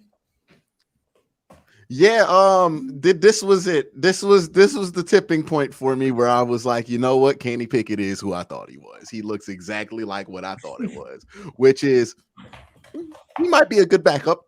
You know what I mean? To fringe starter, but that's really what you're getting there. I think the draft evaluations were like, hey, his floors, Kirk Cousins, were just ridiculous. And it seems more and more ridiculous as time goes in. He's not comfortable in the pocket. He has to roll outside a lot, and he's not very athletic. I can name you 2 quarterbacks who I remember did that exact same thing that did not end up doing great things in the NFL for a very long time. Johnny Manziel had that problem. Baker Mayfield had that problem. Not to say that you can't have that problem and like you will be fine eventually. Yeah, you can. But if you don't got the pocket mechanics and you're not a great athlete and you don't got the great arm, like my question for the Pittsburgh Steelers is, it's not like Kenny Pickett was this like high tools guy that you're gonna like mold into something and like, hey, we just gotta work with him, right? If this were Malik Willis, I would understand the predicament that they're in. But this is a dude that was supposed to be ready-made. If this is what the ready-made is, why even wait another year, right? Like, all right, if you have a chance at a CJ Stroud or a chance at a Bryce Young, there is no reason to pass that up because you have Kenny Pickett, other than you're the Steelers and you don't give up on first-round picks after 1 year, right? That is literally, pride is the only thing that's keeping them from doing that, or keeping them doing that, right? Like, other than that, it makes no sense. Kenny Pickett's not the type of prospect where you're going to be like, oh, wait till he hits year 3. This is not that kind of a dude, right? He's not Josh Allen. Josh Allen could wait till year 3 to do it because he's 6'5", has the greatest arm we've ever seen, and runs like Cam Newton. That's why you can wait 3 or 4 years for Josh Allen to become that. Kenny Pickett, what's his ceiling at this point? It's Kirk Cousins. And it don't look like he's anywhere close to that. Well, it always was. I mean, it always was. It's always Derek Carr, Kirk Cousins. Yeah, right? It's like that was the best that you could get is like Derek Carr, and it looked like it's more Carr Derek than Derek Carr at this point. Like, it's just what it is. Yeah. It just is what it is. Like, take your victory lap. It's fine. It's fine. Like Kenny Pickett right now, is it that different than having Gardner Minshew as your starting quarterback? Minshew would be better. Nah, I ain't gonna go that far. And again, you got to remember, look, the Steelers have played 4 of the 5 best defenses in the league. That's true. Yeah, but again, we're grading on a bit of a curve. But you got to spark. You got to if right. No, I mean, I agree with you. So it's like, I mean, I'm not sitting here today like I'm not saying because he hasn't right? beaten I think or you're looked early. great against these teams, but it's like he looks like what he is, which is, hey man, not every quarterback that gets drafted is going to be a backup level quarterback or is good enough to be a backup level quarterback, right? Like you're going to look decent at some moments when you're that. Like think of a Mike White, think of all these guys like Bailey Zapp, right? We know what Bailey Zapp is at the end of the day. He's a backup, right? Like he's a high level backup probably. That's probably what Kenny Pickett is. It's unfortunate you took him in the first round, but like if that's what he ends up being, that's what he ends up being. It's not that big of a deal. You took him in the 20s anyway. You didn't trade up anything or mortgage your future. Well, you might get bailed out by getting a top 5 pick. And if you get a top 5 pick this year, there's no reason if it turns out this poorly. Yeah, there's no reason to pass up one of those guys if you believe in them. Okay, is my only point. But yeah, as far as the Steelers go, I mean, they're not very good. And the Eagles are very good. That's really. Are you worried about the battle for 4th or no? Is it over now? I don't know. I gotta see how tonight goes. I'm surprised because I was gonna play some music for you. I mean, I was surprised you weren't just gonna dance all over the Steelers tonight because no. You guys have both said we did last not yet. Year. We're not gonna do that until week 6. Oh, the body is not in the ground yet, Tony. It's close. Like we've made arrangements. We bought the urn, but that body's still there. You know what I mean? Okay, could pop up like the Undertaker at any moment. It's funny how you guys all predicted the Steelers have better records than I did this year. All 3. No, not me. I picked. I got burnt. Okay, I got burnt. Me and Ace got burnt. You predicted 4 wins. Remember, you said, "Oh, I just needed one of y'all." Yeah, you just needed one of y'all to have the back. Yeah, they did. Because he doesn't have. Sonny doesn't understand because to him the Steelers are just a rival team that they go against every twice a year. It's to me and Ace, we it's a different thing, okay? Because the legacy of the Steelers has been built off of doing embarrassing shit to us, okay? Well, we've done some embarrassing things to Lamar in the last 3 years, but you know. Yeah, I mean, I do love, by the way, the Steelers. If let's say the Steelers are only going to get 4 wins this year or something like that, 3 or 4. I mean, I at least appreciate that those wins came so far against Burrow and Brady, right? And just give me one against Lamar, and I'm good with it. Like that's all I need. Just give me one. I don't want you guys to just win 4. I want. Okay. 8 and 9. Tony, I got a question for you. If you could only win one more game this year, would it be Lamar or would it be to avoid a sweep against the Browns? Oh, sweet! I thought you were going to say sweep the Bengals. No, I don't care about the Browns. Or sweep the Bengals. Sweep the Bengals too. Add that in there. Which one? Which one are you going to go? Damn, dude, sweeping the Bengals would be so damn funny. It will be so, for like. Hey, look. For when very you got personal good, reasons. You the division winner. That was great last year when we did that. Because they was bad all year about it. But I do want to beat Lamar again. I do want to beat Lamar one time this year. No, I'll take. But I was sweep. No, I'll take the sweep. Give me the sweep. Give me sweeping Burrow, baby. Let's go. Okay, we have a couple super chats here. Professor Chaos says Nova. Tom Brady had 10 rings, but he lost one that mattered. That's a dig. It took me a minute to understand it. He actually lost 2 rings when you really look into his history. I don't know, man. We gotta see how this divorce work out. He might lose 4, 3.5. You know what I mean? Like he might not own all them rings by the end of the year. Giselle might be a 3-time Super Bowl champion. Hugh, did JT Tuimoloau have one of the best performances of all times last week? Yes, it was pretty good. It was pretty good. Yeah, that was impressive. They put up 21 points, pretty much. That kid, that's the linebacker on Ohio State, right? Yeah. You know that kid played wide receiver in 7-on-7s? That's crazy. Yeah. Dude, that kid's good. That kid's good. How many players are out of position in college football? We had this conversation about Michael Parsons. No. He just played because he was athletic enough to play. Right? Not like that. That's what I'm saying. Well, no, I'm not saying but there are people out there that are so talented, right, that they can probably be really good college players at positions that probably aren't their best position. Mm-hmm. You know what I mean? Like that's wild. Like Aaron Donald should be a linebacker. I mean, it's like Michael Parsons was so talented that people were like, "No, man, he's really good at holding that B gap and playing." Like he was gonna get drafted as a Mike linebacker. Like it wasn't even. That is How talented you have to be put out of position is crazy, because I know for a fact I am not that talented at anything athletically. Like, if I could do one thing good, I'm just doing that one thing. But like, if you're that good at that, like Isaiah Simmons is somebody you think of too, where it's like he's so good at so many things, we don't know what he's actually good at. Right, exactly. Yeah, but has Isaiah Simmons paying out with the Cardinals? Because you don't know what to do with them. Not really. Yeah, really. like I think he problem. should be an edge rusher. Same thing with JOK. Now that you know, maybe JOK needs to be safety. You know what I mean? Like,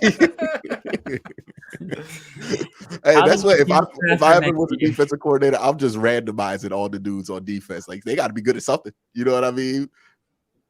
The wide receiver class next year, you got kid from TCU, Quentin Jefferson. When does Marvin Harrison Jr. come out? 2 years. No, it's 2 years. Yeah, everybody. Yeah. Marvin Harrison Jr. is 2 years from now.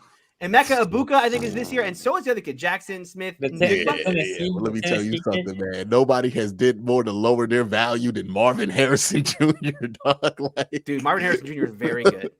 I do feel so old though, man. I mean, this has got to stop. All these kids who are playing now, who I remember Arch watching, Manning about to be throwing a Marvin Harrison Jr. Yeah, exactly.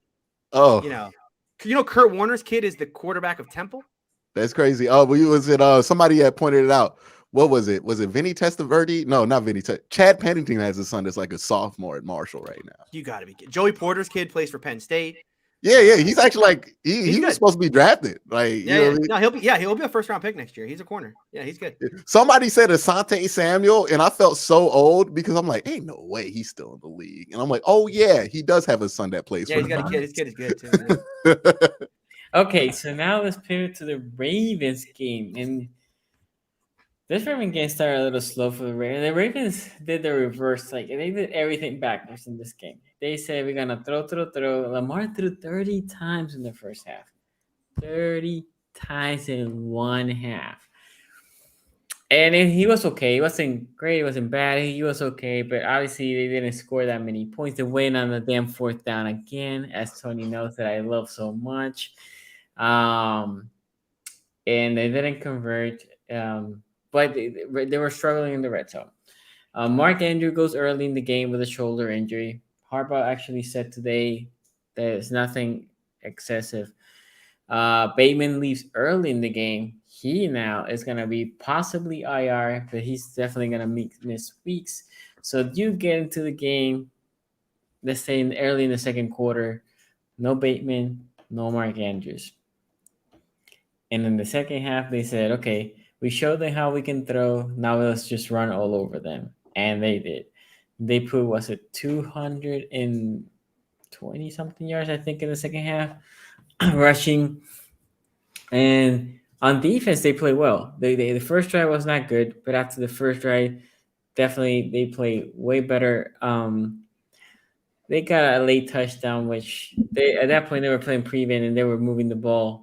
Which I tweeted about. I said, like, they should play prevent, although I hate it because then it's too easy, right?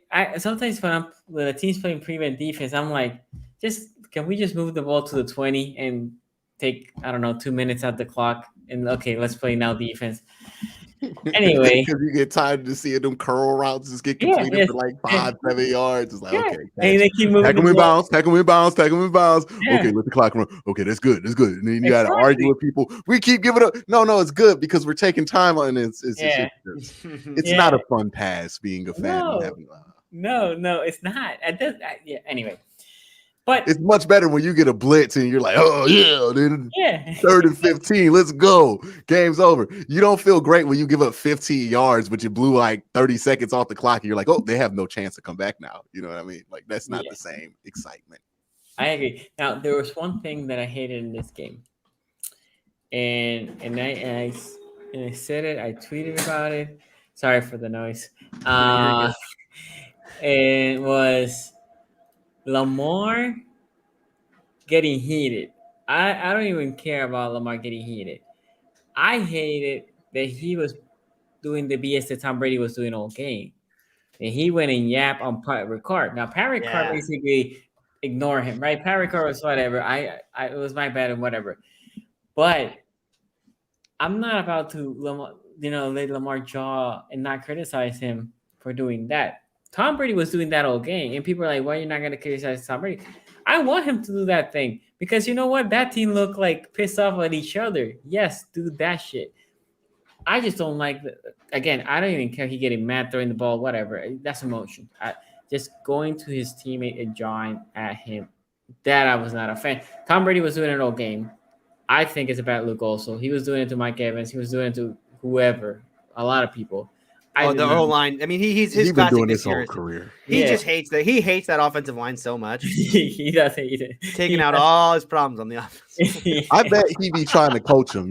Like Tony, you know how dudes be. Like, I bet he be trying to coach him and teach like NFL offensive guards technique. He's like, look, man, when you go inside, you know, they used to teach me in New England, you would want to do a little chick, and then you want to anchor. Are you anchoring? Like, I bet he's trying to coach them, and it's just pissing everybody off. Yeah, no, he looked. Somebody not only looked frustrated, he looked pissed off with his own team. But saying that, I think the Ravens put a good performance.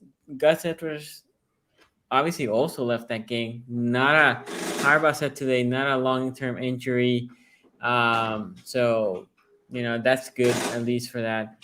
But anyway, I would like to hear what's your thoughts on this game. Oh boy, I have a couple, and honestly, the Ravens looked fine in this game. You win a road Thursday night game, that's hard to do. I don't really have much complaints. I think it's funny that Lamar be showing up to work like he don't want to be there, like, you know what I mean. But I don't think that's actually affecting his play as much. But he has all the signs of a dude who is not gonna have his job much longer. Like we all know when you have a friend that's about to quit their job. Lamar is doing all the I'm about to quit my job stuff. You know what I mean? Like, well, you know, you saw what he tweeted? He tweeted a video of Peyton Manning, and I think it was because of that. I tweeted a video of Peyton Manning just jawing Jeff Saturday. Oh, that was funny. And it just like get over there, Peyton. Like, no. Yeah, it was funny. I never seen that video. I agree, it was funny. And then somebody You ever see a Peyton Manning video where Donald Driver forgets to make a block or forgets to rotate on the protection, and you hear Peyton Manning running for his life, and then he looks at Donald in the middle of the play and says, "God damn it, Donald!" Like. No, I've never seen that one either. No, Peyton Manning was hilarious, dog. Like, hilarious. You ever hear the story about Austin Collie tried to catch a ball one-handed and then he got banished from playing for the rest of the game? Pat McAfee tells that story. Mm-hmm. Like, it is people understand Peyton's like funny and he's charismatic, and like, so you don't understand. Dude was a jerk, a top-level jerk. Marino was the same way, right? I mean, like, you know, a lot of the great quarterbacks were like very, very vocal to their own team. But anyway, I think Lamar's point was like, because he also put, and so he tweeted that video, and then he said, "This is what happens when you have a lot of alphas in your team," something like that, something to that extent. And I think what he was trying to say is like, you know, look at Peyton Manning, you know, in the heat of the moment. I know what he tried to say. Yeah. But I know what it looked like. It looked like he wanted to quit his job. It looked like it looked bad. No, I agree. Pat, why you out here doing this? It's been 3 years. You did the same. Just let me run. Just let you know I'm Lamar. Like, you know, all jokes aside, though, they look well. But the worst Lamar look was grabbing the sign, coming back out of the tunnel, and making a huge deal. Yeah, I mean, he's like pointing at the sign. Yeah, I mean, well, he was pointing like who signed. Yeah. Well, it was so he can get it. But Lamar, every time somebody says "Hey Lamar" or something like that on Twitter, he retweets him. It's very clear. He wants his money. Like, that's he is not hiding this fact. Yeah, he wants his money. He wants to be paid. And honestly, the price tag is known on what he wants to be paid. Yeah. Like, there's no mystery there with Lamar Jackson. He also said no talking negotiations, so the team respects that during the season. So, Sonny, there's a bot in chat. I'm not admin, so yeah, there's no negotiation because you know what the price is. You know what I mean? When you go to Walmart and you buy an air fryer, there's no negotiation on it because the price is the price. That's what Lamar is saying there. But let's talk about Tom Brady, because boy, oh boy, that was the story. He ain't hitting no more. He don't got it. Like, he has none of it left. Like, it is worse than I thought. It looked like he was cooked in 2019, but that turned out to be a myth. No, man. Some of these balls, the way they're coming out, he is cooked, dog. Cooked. capital C cooked. And look, it's Tom Brady. Tom Brady being cooked is still as good as Derek Carr, but like, yo, he's not Tom no more. Like the ideal that the Ravens were going to be down by up by 7 in that fourth quarter, and nothing happened. Like nothing happened. It's just Tom's not Tom no more. That's not Tom Brady. That is a man wearing number 12 that looks like Tom Brady. Doesn't even look like him really when you look at his face now. Yeah, no, he looks like he needs like, you know what I mean? Like, I think I made the joke on Twitter. One quarterback on this game looks like they want to quit their job, and the other one looks like they done had their job too long. Bro, retirement is an option. Yeah, man, he looked like the president out there trying to throw them footballs, and I don't know.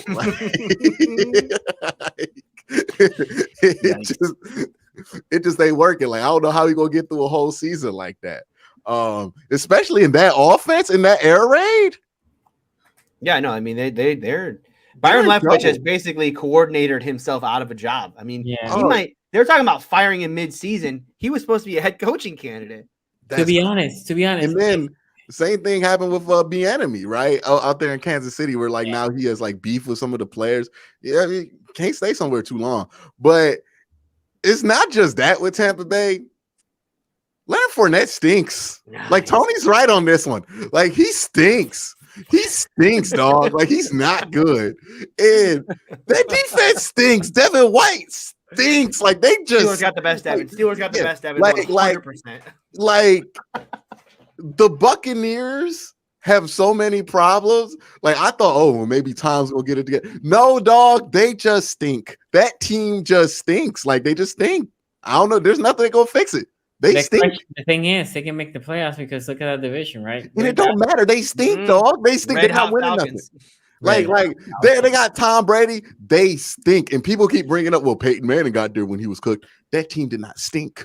That was a very good team. They had a great defense. They had a great defense. And let's not forget, Brock Osweiler was holding it down for like 8 weeks there. Nobody thought that would look bad. That's how good that Broncos team was, given what we saw with Brock Osweiler for the rest of his career. Like, that was a great team. This team stinks. Yeah. They're not beating the Eagles in the playoffs. I don't care if it's Jalen Hurts. They're not winning that game. They could barely they didn't beat the Commanders. They didn't even beat the Commanders with Taylor Heineke.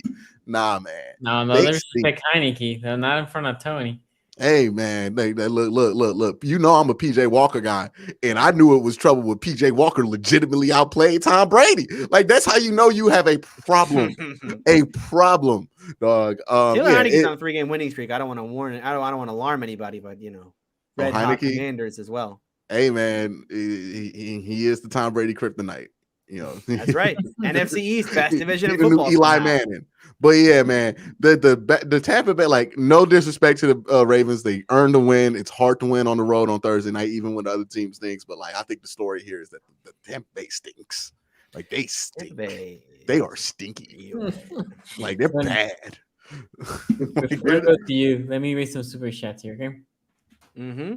Says Ravens fan here. This is for all the guard. By the way, shout out to you. Trick or treating. Repping with the Heineke hive right now. I can't.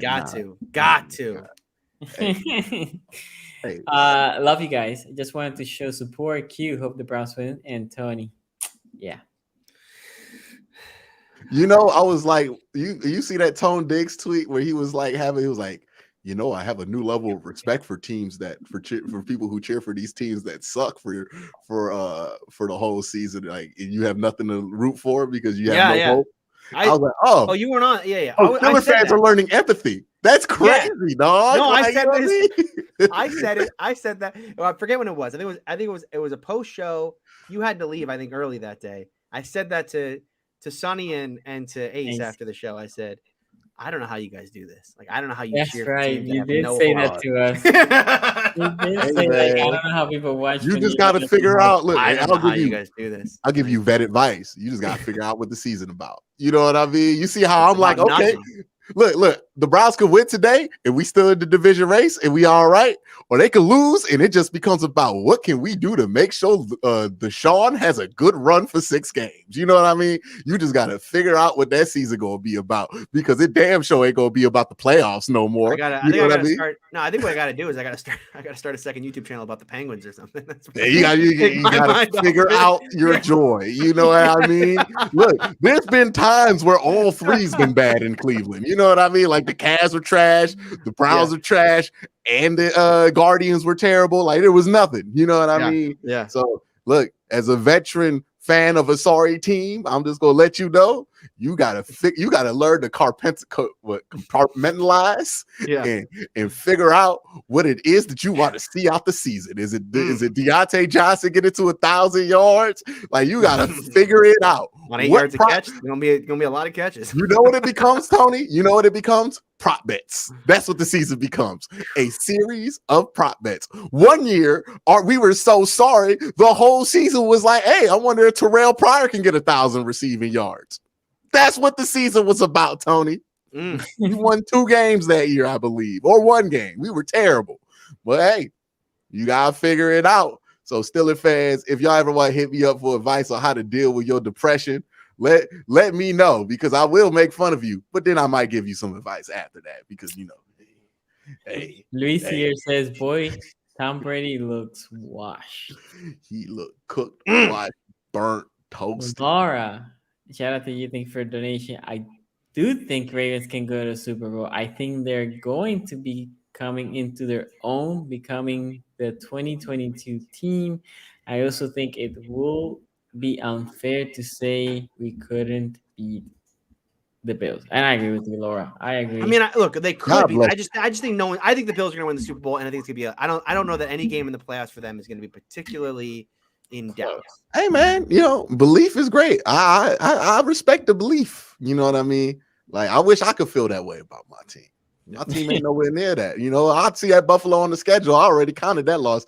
I don't know what the Browns. Like, you know, I know we got 6 losses already. Trust me, skip it. In Buffalo?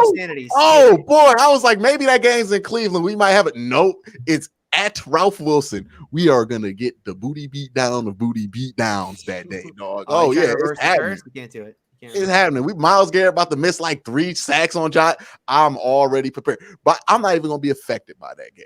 See, look, I'm teaching y'all already. Look, some games you just gotta throw out. You know, when you just gotta throw out. You can't even give yourself the hope. Just throw it out. Just don't even. That way, if you get close to like 10 points, you don't feel so bad. The problem is, Q, like Tomlin games exist, right? So it's like, you know, every week. Yeah. Y'all still have the belief of like, hey, we're competent. We might win this game. You stink. Like, you need to start the standard. You stink, dog. The Bucs game. Here's the thing: the Bucs game wasn't even a Tomlin game because they're just bad. So that was just 2 bad teams. Like, you know, the better one won, I guess. Yeah, man. Yeah, it's a rough look. That first year is always the hardest, but once you get to like year 8 of that stinkiness, man, it starts getting year 8. Get out of here. Get out of here with this. Okay, Mr. T-Pain over here. Let me know what you thought about that Raven game. Hey, look, man, I'm not T-Pain. Listen, I'm gonna change back to Tony for this segment because this was not T-Pain watching this one. This is just regular old happy Tony, happy-go-lucky Tony watching Tom Brady be washed. My goodness. Now I know how you guys saw Ben for the last 2 years because this Tom Brady is B-A-D. Hey, bro, you throw a football up in the air and then you be like, "Well, what time is it?" Like, coming down yet? His worst pass isn't even although the floater that he missed in the back of the end zone when he just kind of he double cheeked it and underthrew it by 10 yards. Like that was the one where he throws him right in the ground now because he has just no arm strength. I mean, it's just flying right into the ground. Those are my favorites. Yeah, this game was never in doubt for me. The Ravens are going to win this one the whole time. I did a whole podcast on Thursday. One of my classic moments where I used to do this on Locked On Steelers all the time, where I would do a podcast and then it immediately makes no sense. I did a whole podcast on Thursday about how, hey, you know, with the Jamar Chase injury and the Ravens have to go on the road on Thursday night, man, the Steelers could get back into this division race. Like, that podcast lasted for about, I would say about 30 minutes before it was completely irrelevant. Yeah, this was a never in doubt game. I know the Bucs started hot in this one. They were up 10-3. Did enjoy Justin Tucker getting a field goal blocked in this one, by the way. Shout out Justin Tucker. 61 yards. Yeah, the 61-yard blocked. But no, this was never in doubt. Tom Brady sucks. Leonard Fournette also sucks. I agree That's with a you, Q. sentence that Thank I you for never reminding thought me. would be said, and it's I like know. not even controversial at this point. This was an Isaiah Likely breakout game, but I don't know. Wasn't this a little under? Okay, I'm gonna be a hater here. People were going nuts on Twitter about Isaiah Likely. Oh, come I on, it's felt a like the preseason Isaiah game. Likely love was a little excessive. He was good in this game for the first time, but I don't know that this was like, oh my goodness, next great superstar tight end. We just, we got a glimpse. Like, well, he was good. Mark fine. Andrews ain't played in like 2 games though. So Yeah, that's true. That's true. when's the last time he recorded his stats, Sonny? Is he renting? Is Isaiah Likely renting? In that game, he recorded. He's house sitting. Yeah, he's house sitting right now. You In know that who? You know. Okay, one of the weirdest things about the Ravens game plan in this one, because you talked about it, Sonny, right? You're like they passed the ball so much. Yeah, they did. But you know who the number one target was for the entire game for the Ravens? DeMarcus friggin' Robinson. I mean, this guy. I mean, the Ravens offense was designed. I thought I was like seeing things when it was every play. It's like, who the hell? It was his number 10, right? He's number 10. Like, who's 10? Why is 10 keeps going? Who's this 10 guy they got? I thought it was Sean Jackson at first. He didn't even suit up for this game. So, yeah, that was a weird game plan. Devin White is trash. Devin Bush is the best Devin of them all. Got that right. Well, why is Geno Stone playing so many minutes, Sonny? What's the deal with Geno Stone? Why is Geno Stone playing all these minutes? He's starting safety right now. With Wait, where's Chuck Clark? No, Chuck is there too. Chuck. Where's Kyle Hamilton? Hold on. Oh wait, so Chuck is the starting safety. He's the guy with the green dot. Okay, right? so he's the strong. So then yes. Geno's playing free? Geno's playing free with Kyle, but mostly Geno, because Geno's been in this defense for maybe this is his 4th year. Oh, it's like a weird like 3 safety set thing that they're doing because they play Kyle Hamilton and Chuck Clark and Geno at the same time. They do Got it. Oh, okay, that makes sense. Because I was seeing Geno Smith out there. I'm like, whose minutes is he taking away? What is happening? Geno's there because of William. If William was there, Geno would probably be out. Right. Is Marcus Williams coming back, by the way? He dislocated his wrist. So he was when he went on IR, they said probably 5 to 7 weeks. I think is what they said. Gotcha. So we are in week 3 of that, I think. Yeah.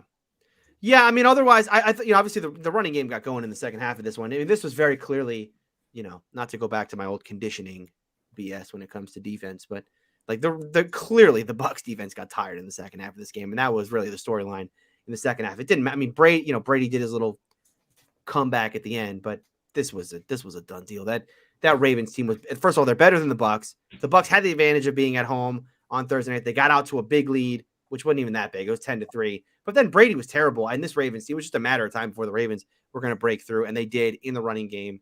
Again, I think the bigger problems, going back to that first segment, right? I don't think Ace and Q are wrong in their assessment of like, hey, this doesn't put them any closer to winning, because look, the biggest problem for the Ravens right now is not their defense. Their defense is going to be much better with Roquan. But I still come out of this game with the same question I had about the Ravens all year, which is, what is your identity? What are you offensively? This game was more of what I thought we were going to see this year. And so potentially they continue doing this style of being a more ground and pound style of team, but that didn't really happen until the second half. So clearly that wasn't the game plan. That was a halftime adjustment. So still, my question goes. Okay, let me say this, Tony. Apparently, a couple of players hinted right after the game that the game plan was first half throw more, get them tired because they're running on the routes, right? Right. And then the second half come. So basically, the adjustment was already predetermined. I hate this though, because didn't Bengals fans tell us this all of last year too? I hate this idea of like our halftime adjustment was pre-planned. That's how smart. But to be fair, I never heard the Ravens say that. Players, coach didn't admit it, but somebody leaked it, and then some players said, yeah. It's like I heard this from Bengals fans in the AFC Championship game last year when they're like, oh, the second half adjustments were planned. We were always going to let Mahomes cook in the first half and then confuse him in the second half. It's like, I don't think the plan was to go down by 30. I mean, I'm pretty sure the plan was not to go down by 30 at halftime, but I'm not a DC, so maybe. Okay. Yeah, man, I mean. the best offense is letting them score a bunch on offense. Again, my thing with the Ravens is they need to figure themselves out offensively. Are you a run first team? Are you a pass first team? Are you a deep passing team? Are you going to go back to RPO stuff and let Lamar be Lamar? Like, That's my take on That's the Ravens interesting. right now is I need to see an identity. And Luke here says, keep Oh, it's a great point, actually. be bad This- again. Draft Drake May. Okay, Drake May. And the 23 class is going to be better than the 22 class. Or sorry, the 24 class is going to be way better than the 23 class of With that's quarterbacks. It's Ewers gonna and be that's Williams, right? It's Ewers, Williams, Drake May, and there's a fourth guy who I'm not remembering. Someone will post it in the chat, and I'll say it. But there's like four unbelievable quarterbacks in that draft that I am very it's excited Drake about. May, yeah, because he's a redshirt freshman. Yeah, May's in that class. Dude, that class is gonna be real good. So if the Steelers bottom out this year, take Will Anderson, and then if they bottom out again, and then they get like Caleb Williams or whatnot, They're not going to bottom out with Will Anderson and TJ Watt, though. they're bottoming out right now with Minka Fitzpatrick, Cam Hayward, Miles Yeah, Jack. but TJ's out. But TJ out, though. You're never going to have an Okay, opportunity to be this bad okay. again. Okay, so how many games are they gonna win? When TJ gets back in, how many games did they win? Like 2. Okay, so they're gonna be Yeah, a but that's 4-win just enough to take think you off they the have to range of stick. team. drafting. So with TJ, they would have been a 4-win team this year. That's what they are. They're gonna be a 4-win team. I think there will be 6 with TJ. Yeah, 6. You can't get a quarterback with 6 wins. In And a without class TJ. with four, Josh Allen didn't go till what? 12. Well, question here, Tony. Question. This is a legit That's going to question. get corrected, though. If There's no Hey. way that we take 3 unathletic dudes before Josh Allen ever again. Like that. Someone said Malik Cunningham. It's not Malik Cunningham. Malik Cunningham's in this class. Tony, but question. Let's say you guys are a top 10 pick, right? Back-to-back years, right? Let's say Yeah. you're the 9, Yeah. the 8th, or 9 and 10. Will you guys trade then to go number 1 or 2 or 3, whatever, to get your? I don't know. New GM. This is it's in between like the sobbing and all that's gone on in the last 24 hours. Like it is somewhat intriguing that you have a totally new GM and personnel department, right? Remember, Colbert retired, so they got in a new GM and they brought in the guy from Philly who was their player personnel guy. So it'll be interesting to see like are they more aggressive in the draft and all that. I don't know. I don't know. Look, will this team actually pick in the top 5 this year, or will they trade down and just try to get a bunch of accumulate picks in this draft and further draft? I don't know. Right? We've never seen Omar Khan make a pick before, so maybe they trade up in this. Maybe they have the 4th overall pick and they like trade up. To that's right, because your GM made the draft picks and then he retired, right? Yeah. He was like, "This is my last draft." That was kind of weird. Yep. He was basically Well, gave the double middle finger to Matt Canada by taking Calvin Austin and George Pickens. Yeah. Well, Like, Ozzie did that, go though, ahead. right? Where he took Lamar and then was like, all right, bro, I'm done. Yeah. Well, Ozzie said that was gonna be his last draft and his last year as a GM. Like he finished the year and then he gave it to Eric DeCosta. Oh, yeah. Colbert just did the draft and was like, Yeah, bro. and then he said deuces. They didn't like had the balls to take a quarterback. Like, you know what I mean? Like, that's one thing. They were all in, man. They went to every quarterback's freaking thing. By the way, and the other thing about this quarterback thing, I don't want to hear that Omar Khan ain't got nothing to do with that. No. Like, because if this doesn't work out, they can be like, well, that wasn't Omar Khan's guy. Nah, he had. No, of course. I mean, he you're had not going to the draft a guy that the whole Kevin Colbert's the only guy who was in on Kenny and no one else was. No, of course. Does that worry you? No. Well, does it worry me that they get the quarterback thing wrong? Well, it doesn't worry you that they went. Yeah, I mean, it worried me back when they had a 1st round grade on friggin' Mason Rudolph, man. Like this has been a worry going back for years. But well, it's like, what are they looking for? That's like, man, Kenny Pickett hits all like no disrespect to Kenny. It's just Kenny just wasn't seen as the most there was the tools he upside limitations with him, and that's when like, do they just not care, or are they just looking at the tape and being like, are they doing this super old school? We're like, well, he processes well. Yeah, I don't know because remember, Tomlin has that great line. I mean, his appearance on the pivot is something that everyone should watch because it's just like a great insight into getting a great coach's mind. But he has that line in the pivot where he talks about, he loves coaches who like disavow the act of coaching, right? They say, oh, this guy can't learn, or this guy, he can't, he's like, just forget about, if you say that a guy's hand placement is wrong, and that's why you can't draft him. That's BS. That's coaching, right?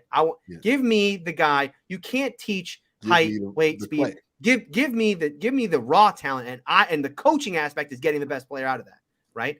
Now he said that in the same offseason that he passed on Malik Willis and took Kenny Pickett, right? I mean, it's one of those things where I don't understand the disconnect there. And it's like you also took like George Pickens, who's more of a raw prospect that you had to coach up. Yeah, exactly. Compared to like other wide receivers. Like they do this every other position except for quarterback. And that's where I was like, And that's an interesting way to go about it. And I'm wondering, like, I mean, this is either something you overcorrect from, right? And they're like, you know who we're gonna take? Anthony Richardson. He has all the tools, or Will Levis, or something like Anthony that. Richardson Right? will not be coming out. He will not be in this draft. He will be in the 24 draft. Okay, so Levis, right? That's the tools guy in this draft. Don't. That's the tools guy in this draft. Levis played himself out of a first round. I mean, if people can watch him against Tennessee and actually take him in the draft, people will talk themselves. If you think he's Josh Allen, I mean, I'm sorry. Good luck. Tony, I've seen a team talk themselves into a 27-year-old in the first round. Like I teams will talk themselves into anything.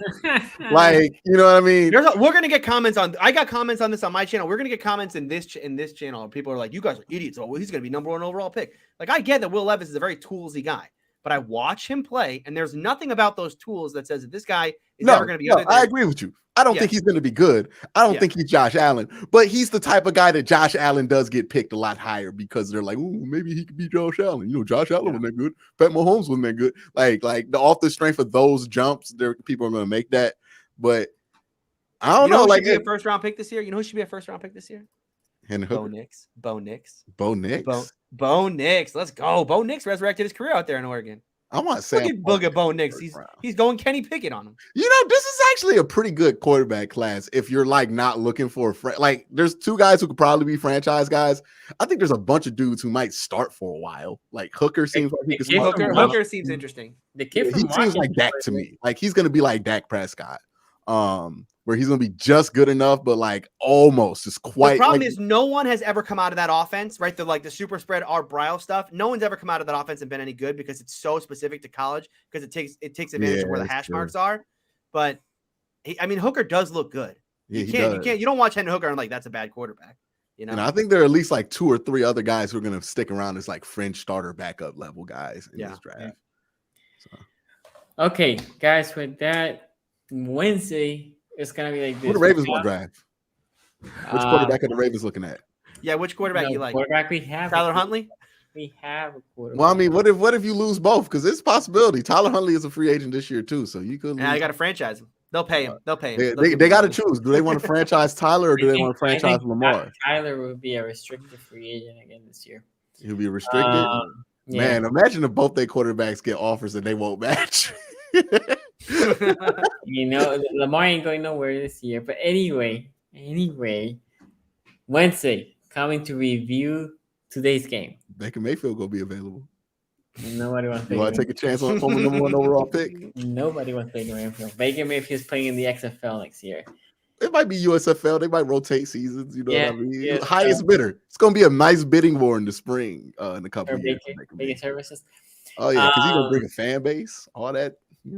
And by the way, the Browns and Steelers are both on the bye. Tony, somebody sent me this. Let me show this here. Is it like the Steelers are going to lose their bye week, or they're favored? They're underdogs in their bye. Everyone. It's funny. Everyone made the same joke yesterday at the same time. There was like 3 people. Yeah. Okay. Exactly. Everyone made that joke yesterday. They still threw an interception. It was one of those like, was there like a text thread that I'm not a part of that it was like, hey, let's make the joke about how the Steelers are underdogs in their bye week. But everyone made it at the same time. See, Tony, if you were a Browns fan, this wouldn't even faze you. That joke's as old as me being alive. You know what I mean? Like, hey, listen, the bye week. Hey, I've heard that one. No, listen, times. You know, I need to amend because I did my winners and losers list earlier. There is a winner coming out of this week, and that is Steeler fans who do not have to watch that crap for a week. So hey, it's a great place to be in when you get a week off like, that shit. You know, but you know, sometimes we're idiots and we're like, hey, I want to dedicate a chunk of my life to this goddamn team, and no matter what happens, I gotta watch. You know what I mean? By the way, you have a kicker too. I'm entrenched at this point. The Browns could be 0-16 again. I got no choice, bro. I gotta come back here every week. You know what I mean? Like, by the way, JOK inactive tonight. JOK inactive. Yeah. Oh man. Well, Hayden Hurst is gonna hit the over. Hayden Hurst, 100 yards. Yeah, it's gonna be Taki on him. Yeah, that over's hitting. You know what I mean? Or maybe Deion Jones like turns back the clock, but I don't know what they're gonna do with that. We have no Mike linebacker. Remember, Jacob Phillips got hurt last week. No, that's not true. You got your boy from Atlanta, Jackson. Deion Jones, baby. Deion Jones supposed to be the backup for JOK. Well, guess We what? we have 2 linebackers, dog. Like, Well, 2. Wait. should have got Roquan. Yeah, we should have traded for Roquan. Yeah, at he 2 should have and traded 5. for Roquan. No, the That's Browns it. fans actually yelling at me about that. Second round What did pick we for trade for Roquan. Roquan? Because that makes sense. I think the Browns need to trade away more assets for players at this point. That's what they're really missing. Yeah, Kareem Hunt probably shouldn't be on the roster tomorrow. Like, let's be honest. Yeah, well, no, yeah, you would think he gets traded today. Or not today, tomorrow, because today he's probably in the active roster. If somebody wanted him, he would be gone. Oh, Sonny, Yeah. can we do an emergency podcast tomorrow if the Steelers trade Chase Claypool to the Ravens? If they do that, sure. But can you imagine if it happens? Can you imagine, Tony, watching Raven fans? Like, because they will do it. They will get hype over Chase Claypool. I can't wait to see the first Photoshop. I'm going to retweet They every will Photoshop I flip. see. They will, because Raven fans, man, it don't take much. And But look, what happens? that's what the Chase Claypool will give you. He will give you hope. You know what I mean? Yeah, He will yeah, make a right, play like, right. ooh. What That happens? one he had where the first down where he just bowled over like 9 people. That was a great play. What Oh, happens he's- if then he comes and puts 100 on you, Tony?